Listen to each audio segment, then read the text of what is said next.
Байнгын орны дарга эрхэм гишүүдээ Монгол Улсын засгийн газрын 2024-өөс 28 оны үйл ажиллагааны хөтөлбөр татрын шинжилт хийхээр тусгацсны дагуу засгийн газраас боловсруулж улсын хур дүргэн мэдүүлсэн татрын үеийн нэмэлт өөрчлөлтийн төслүүдийг танилцуулж байна. Монгол улс анх 1998 оноос нэмэгдсэн үртгийн албан татрыг нэвтрүүлж улмаар нэмэгдсэн үртгийн албан татрын тухай хуулийг 2007-2015 онд шинжилэн найруулснаас хойш 10 жил өнгөрсөн байна.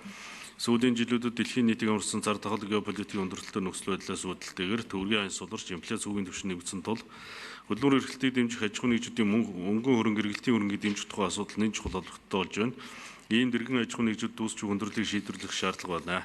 Монгол улс 2024 оны байдлаар үйл ажиллагаа явуулж байгаа аж ахуйн нэгжүүдийн 58 орчим хувь нь мөнгөн хөрөнгийн дутагдaltaа 29% буюу 30 мянган аж ахуйн нэгж нь алдагтай ажилласан жижиг дунд бизнес эрхлэгчдийн төлбөрийн чадвар буурах санхүүгийн дарамтад орох улмаараа бизнесийн тогтвортой байдлаа хадгалахад хүндрэл үүсгэж байгааг харуулж байна. Иймээс дээрх нөхцлүүдийг сайжруулах зорилгоор нэмэгдсэн үртгийн албан татрын тухай хуульд нэмэлт өөрчлөлт оруулж холбогдох арга хэмжээг авах шаардлага тулгарч байна.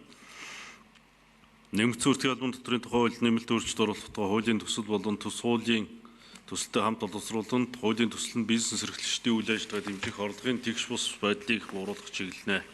Үүнд нэг биш бизнес эрхлэгчдэд үйл ажиллагаа өргөжүүлэх боломж олгох зорилгоор нэмэгдсэн үртгийн албан татвар суудхан төлөгчийн босхийг 400 сая төгрөг болгон нэмэгдүүлэх.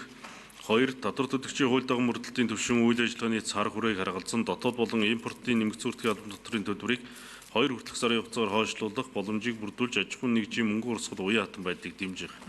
3. Бусад улс орнуудын туршлагт үндэслэн шатлсан татврын тогтолцооны зарчимтай уялдуулан импортлсон суудлын автомашины гайлын тодорхой үнийн дөнгөс нэмэгдэл хуваар тооцож татвар ногдуулах зохицуултыг тусгана. Хуулийн төсөл батлагдсанаар бизнес эрхлэгчдийн мөнгөн хөрөнгө эргэлтийн хөрөнгө ачаадыг бууруулах, бизнес идэвхжих, дийлэх болцоог анх үйл ажиллагаа өргөжүүлэх боломжийг нэмэгдүүлж орлогын тэгш бус байдлыг бууруулах зэрэг ач холбогдолтой болно. Нэмэгдсэн үртгийн албан татрын тухай хуульд нэмэлт өөрчлөлт оруулах тухай хуулийн төслийг эзэн шийдвэрлэж өгөхийг хүсье. Баярлалаа.